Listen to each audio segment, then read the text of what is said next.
which, when you've got a dog to walk, dinner to make, it's a difficult budget to make today. So I've decided to start using cannabis more. Right. And then I've transitioned off all of the drugs now. I can walk without a stick. I can stand up for extended periods of time, maybe 20 minutes. And my cataracts are completely gone. What does your doctor say, Brian? My doctor has been quite encouraging. He's actually, well, obviously there were certain concerns that he had, yes, mental health and so on. But I was able to persuade him, for simple fact, psychosis is one of the big demonising arguments about it, that it causes schizophrenia, blah, blah, blah. Yes. However, statistics, since the introduction of... And cannabis oil wouldn't... I mean, it's usually the new strains of cannabis that are often accused of that. CBD oil. Yes. But the latest strains of cannabis extract contain the THC and all the other ingredients. So that's still highly illegal. But CBD oil, you can buy it off Amazon. But that's not illegal.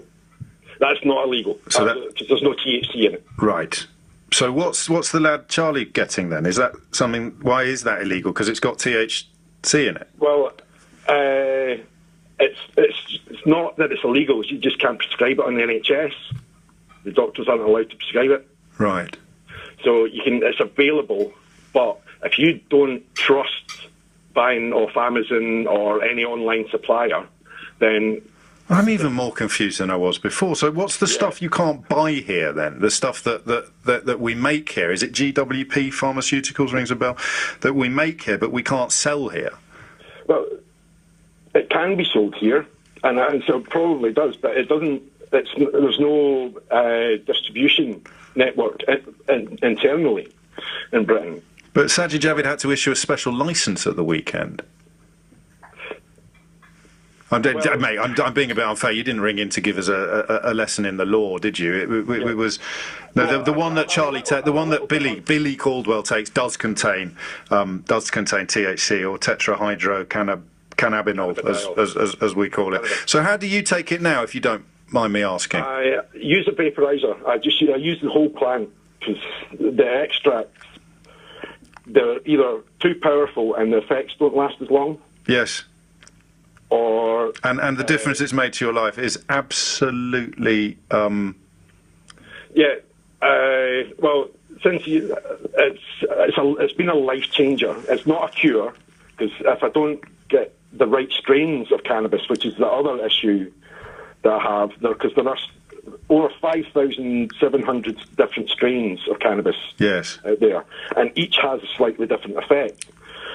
But one of the biggest issues that legalisation advocates face is the ban on global research. So we can't provide clinical evidence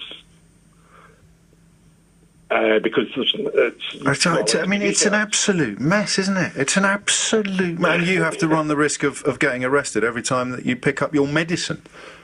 Yeah. Well, I wish you well. I'm glad that you found some relief, but I wish it didn't come along with, albeit that you did reveal that you may have occasionally used it recreationally in the past. So it's not a new risk that you're running. It's one that assumes a new weight given the context of your MS. Brian, thank you for the call. I've got some phone lines free for this, two to be precise, if you include the one that Brian's about to vacate. The number you need is 0345 6060973. I didn't actually ask for people who are going through experiences similar to little Billy Caldwell. But I'm more than happy to listen to more if you're happy to essentially own up to breaking the law on the programme.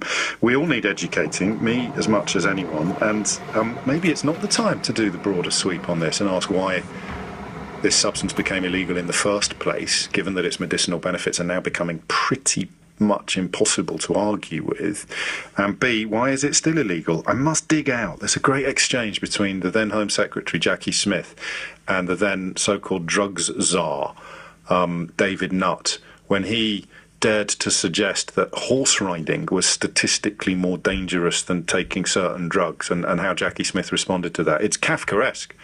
in its absurdity, but it assumes an altogether more... And I like that, because it brings Jackie Smith into the conversation, which insulates us against just throwing criticism at one political party or another. Jackie Smith, of course, was a Labour Home Secretary.